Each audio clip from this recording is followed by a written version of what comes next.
Click. That distinct mechanical sound of a door locking. For most people, it's just a sound. It's background noise. It means privacy, safety, or simply that the elevator is about to move.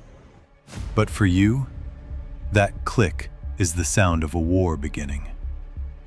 The air suddenly changes. Can you feel it? It feels heavier, thicker, like it is turned into invisible soup. You try to take a breath, but the air refuses to reach the bottom of your lungs. It gets stuck in your throat like a fist. Your eyes dart wildly to the corners of the room, the elevator, or the subway car. Are the walls moving? No, that's impossible. Logic screams that they are stationary steel and concrete. But your brain isn't listening to logic right now. Your brain is screaming a primal, ancient warning. Trap, danger, suffocation, escape now. Your heart hammers against your ribs like a prisoner trying to break the bars of a jail cell. Your palms are slick with sweat, yet a cold chill runs down your spine and your skin feels like it's burning. The rational part of your mind, the part that knows you are safe, is drowning under deafening sirens of panic. You feel a mad urge to rip your own skin off just to get more space. You feel small. The world feels big, heavy, and crushing down on top of you. Welcome to the beast known as claustrophobia. If you felt your pulse quicken just hearing that description, keep listening. If you have ever walked up 10 flights of stairs to avoid a 30-second elevator ride, stay with me until the end. If you have avoided traveling, getting an MRI, or visiting crowded places because the thought of being stuck paralyzes you, this audio is speaking directly to you. Today, we are not just going to talk about fear. We are going to dismantle it.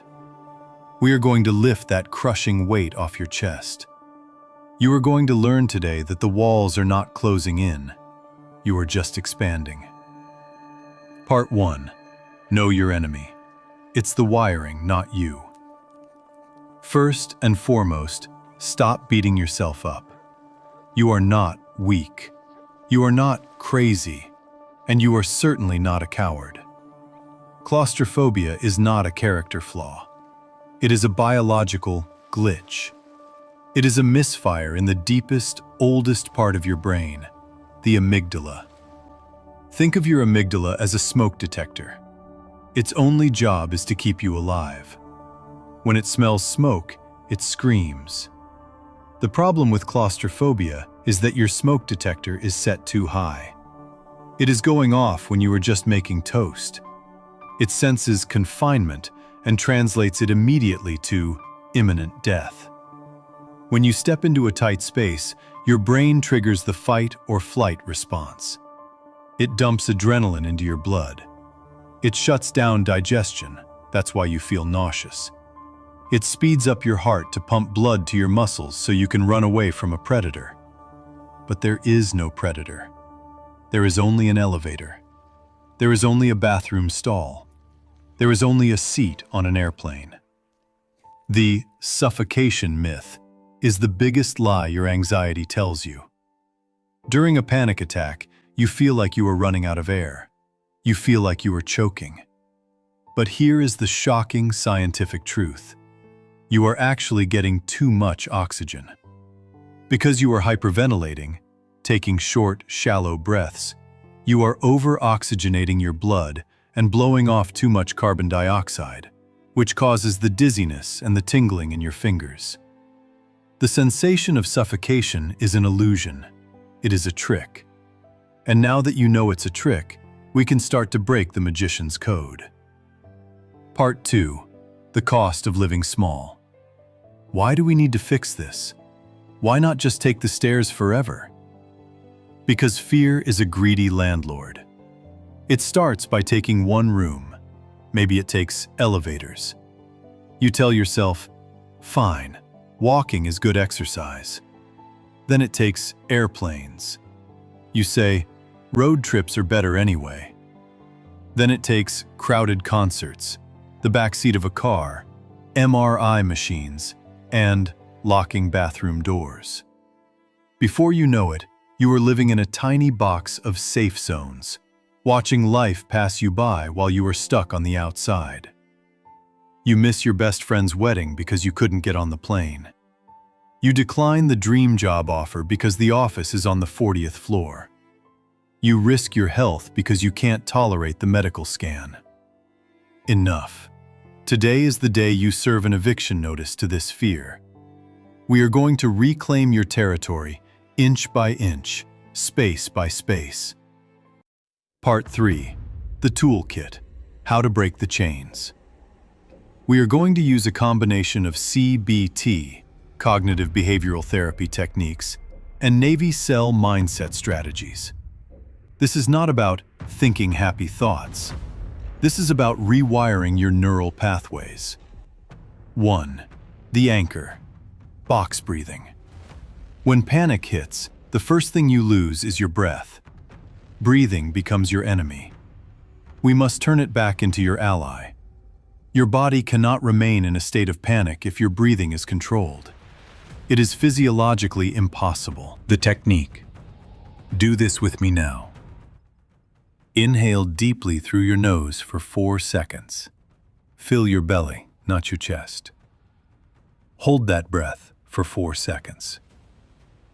Exhale slowly through your mouth for 4 seconds.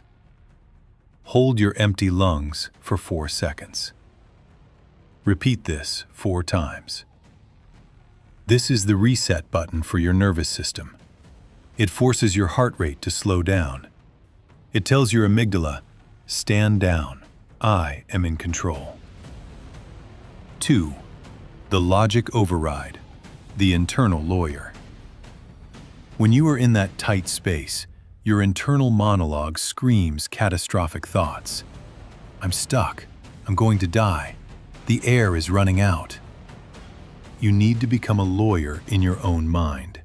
You need to cross-examine the fear.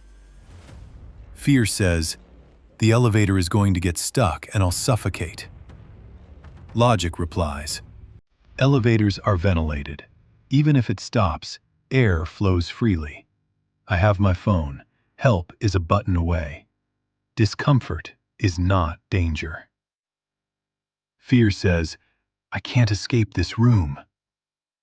Logic replies, I am not trapped. I am contained. There is a door. I have the key or the handle. I can leave whenever I choose, but I am choosing to stay for 1 more minute. 3. The surrender paradox. This is the hardest, most powerful step. Usually, you fight the anxiety. You push against the walls mentally. You tense your muscles. Stop fighting. When you fight the wave, it drowns you. When you float, you ride it out. When you feel the panic rising in a tight space, say to yourself, okay, here comes the adrenaline. It's just energy. It's uncomfortable, but it's not dangerous. I allow this feeling to flow through me. Imagine the anxiety is a wave.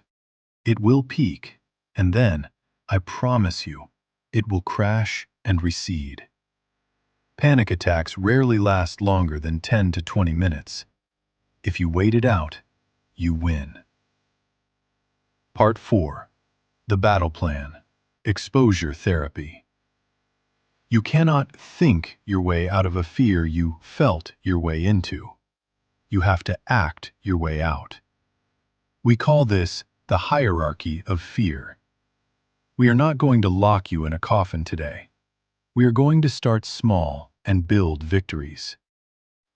Step 1. Visualization, the mind gym. Sit in a comfortable chair in a large room. Close your eyes. Listen to my voice. Imagine walking into an elevator. Imagine the doors closing. Feel the anxiety rise, just a little bit. Now, use your box breathing. Calm yourself down in the visualization. Open your eyes. Victory. Step 2. The doorway. Go to a small room, like a closet or bathroom. Stand in the doorway with the door wide open. Just stand there. If anxiety rises, breathe. Wait for it to pass. Victory. Step 3. The partial close. Stand in the closet and close the door halfway. Stay for 30 seconds. Prove to your brain that nothing bad happened. Victory. Step 4. The closed door. Close the door. Do not lock it. Stay for 10 seconds, then 30, then 1 minute.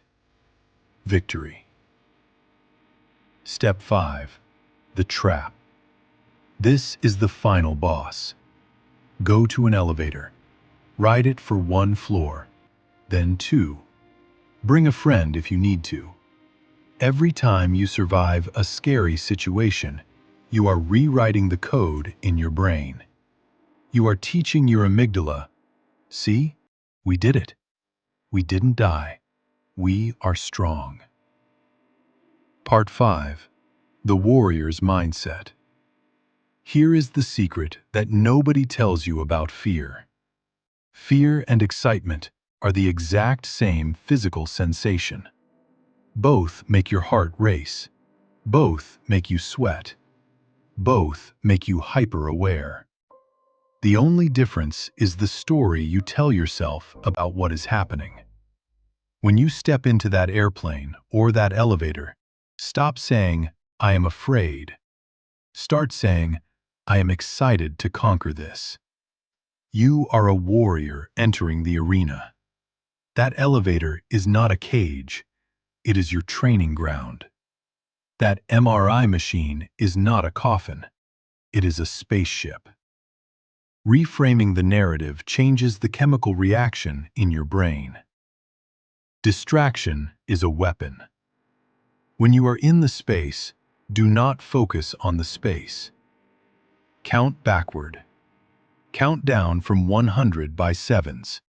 100, 93, 86. This engages your logical brain and shuts off the emotional brain. Touch reality. Touch the wall.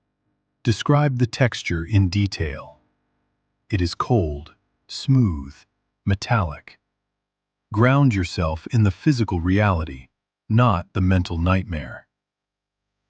Music. Put on your headphones and play your most empowering song. Let the rhythm dictate your heartbeat. Conclusion. The open sky. Imagine a life where you say yes. Yes, I'll fly to Paris for the weekend. Yes, I'll take the job on the top floor. Yes, I'll go spelunking in the caves with my friends. Imagine the feeling of walking into a small room and feeling nothing.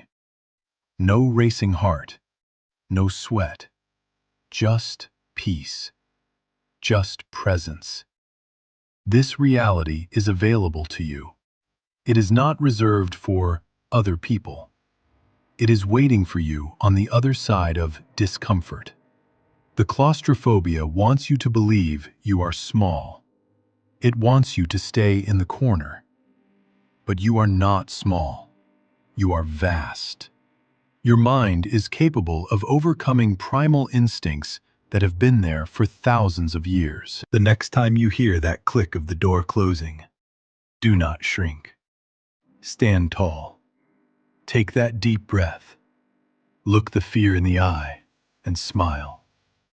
The walls are not closing in. You are breaking through them. Now breathe and step forward.